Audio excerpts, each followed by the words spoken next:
Numbers is all about Israel's wandering in the desert after Moses freed them from slavery in Egypt. Unfortunately, you might have decided to study it chapter by chapter and open it up and had to get through 3 entire chapters of census data, and you're just not going to read. Hey, did you know that the tribe of Zebulun has 57,400 people in it? Did you care? Bro, I'm already bored. Can we move on to something exciting like James or maybe Jonah? Hey, wait! Come back! I haven't told you to like or subscribe yet. Please like and subscribe. The most important of the 12 tribes of Israel at the time was the Levite tribe, because that's the tribe of Moses and Aaron, the priests too. They get to carry around the tabernacle, all the furniture, and the Ark of the Covenant, which is Israel's most sacred and dangerous treasure. Ooh boy, this next one's going to be controversial. Whew.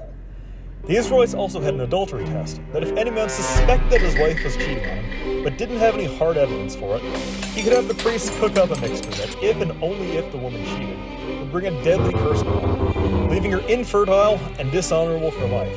Essentially, leaving the truth and his wife's fate in God's just and righteous hands, rather than taking things into his own hands and putting his wife at risk of a false accusation.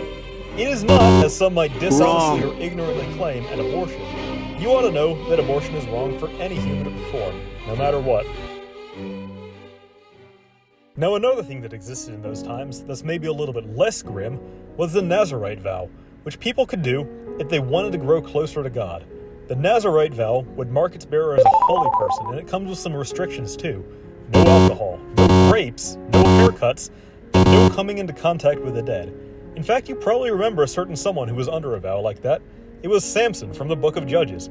Coming soon in January 2025. Stay tuned. We're ready to head for the Holy Land. Everybody is making their sacrifices. The Levites are getting themselves cleaned up so they can start working the temple. Everybody is celebrating Passover again, as always. Lamb chops and unleavened bread without breaking the lamb's bones, which ends up becoming an interesting prophecy of Jesus Christ much later down the road. Everybody gather at the tabernacle.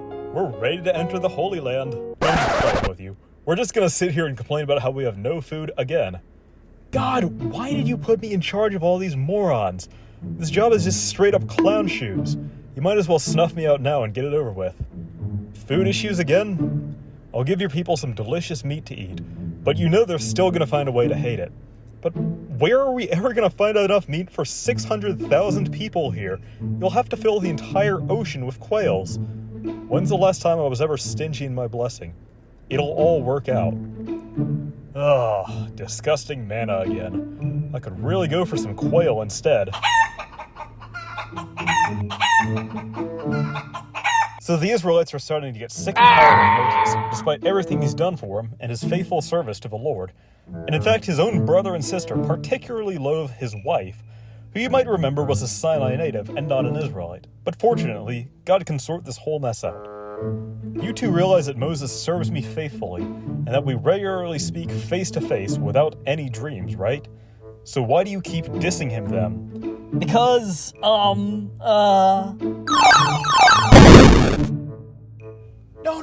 No, don't punish us for our sin.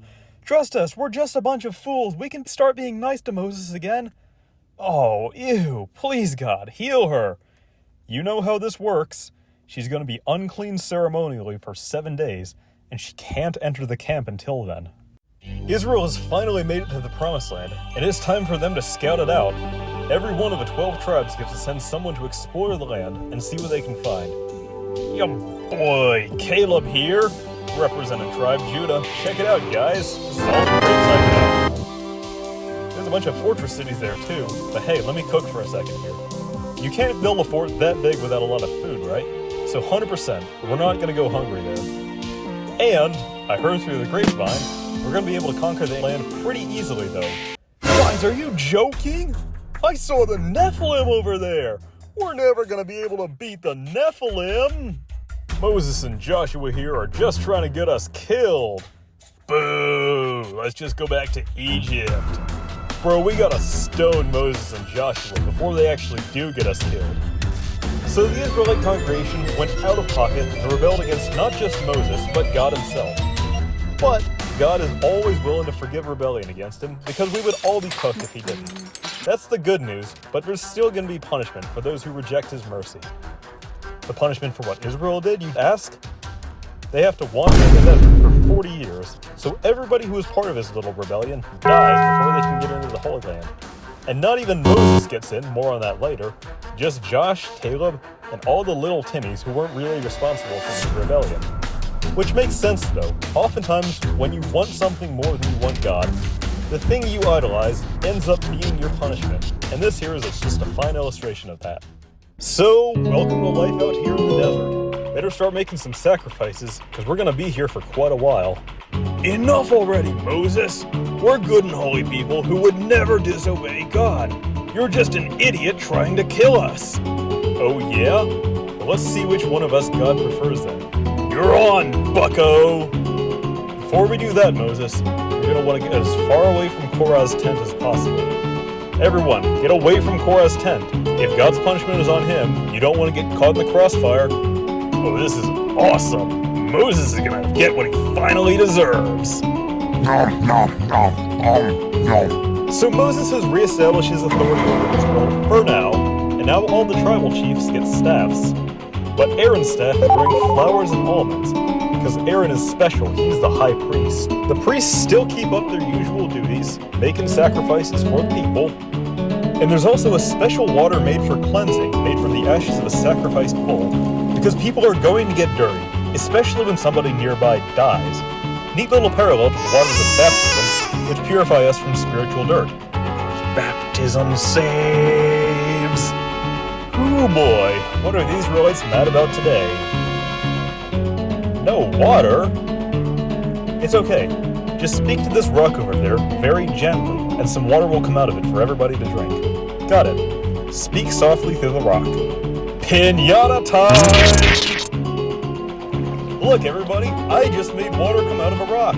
Me, aren't you so proud of me? Hold up, Moses. Who exactly are you trying to glorify with this little stunt? Yourself or your God? Myself, I guess? I have to win back Israel's trust somehow. They hate me, and I'm not sure they'll ever respect me again. Okay, so since you didn't trust me enough to do the miracle right, like the way I told you, and instead just chose to chase clout for yourself, you're not going to get to enter the promised land either. I'm just gonna ignore that.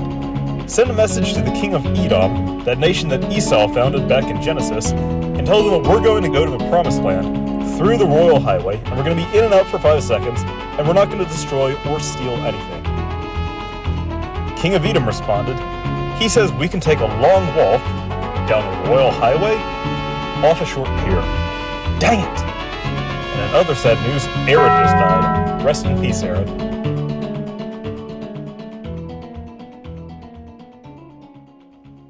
Come on, please don't be snakes. Please don't be snakes.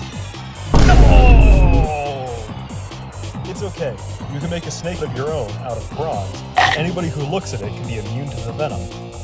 Wow, that worked! How many symbols of Jesus Christ can you stuff into a single book? And even though they are wandering through the desert, they're at least taking some W's. They beat Og, the king of Bashan, who, according to Deuteronomy, the next book in the series, is 11 feet tall. Whoever said that God's chosen people couldn't beat the Nephilim? And now the neighboring pagan nations like Moab are starting to sweat bullets, and they're looking for someone within Israel who they can flip. They find this guy named Balaam, but an unexpected hero stops him. Pay close attention because this is easily the funniest part of the Old Testament.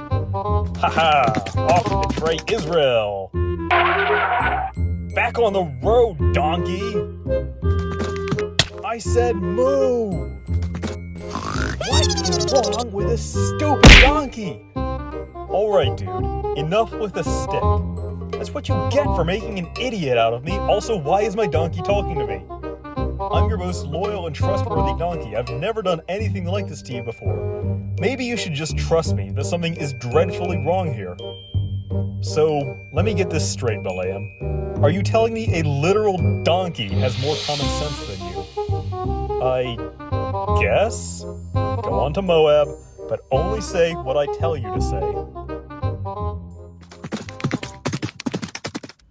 Hi guys, your boy Balaam here, and I can only say literally what God will let me say.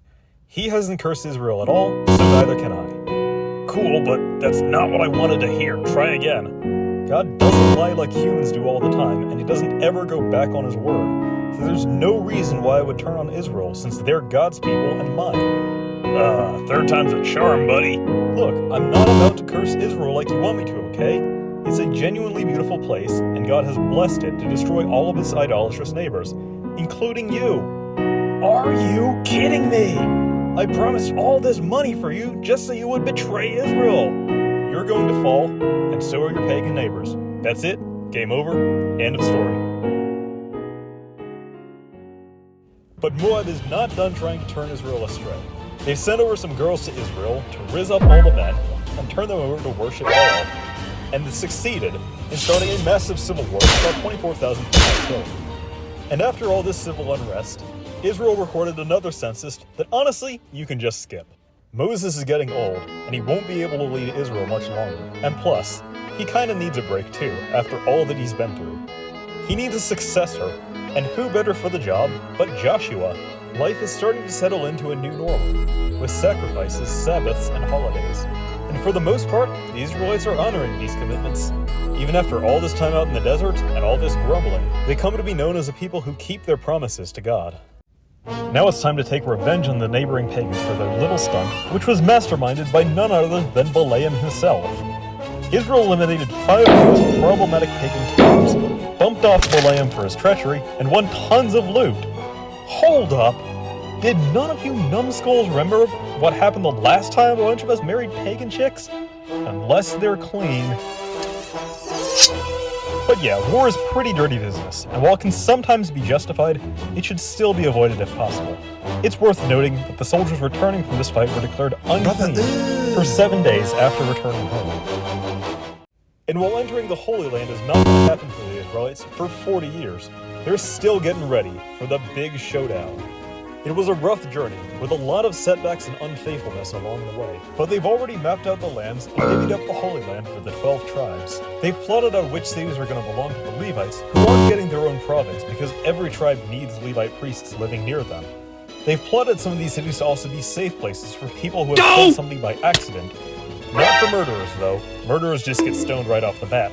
And they've also agreed not to pollute their own land, too, because all the land belongs to God after all.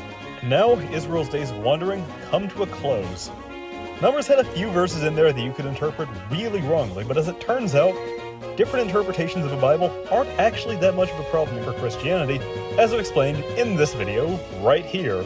Until then, stay blessed.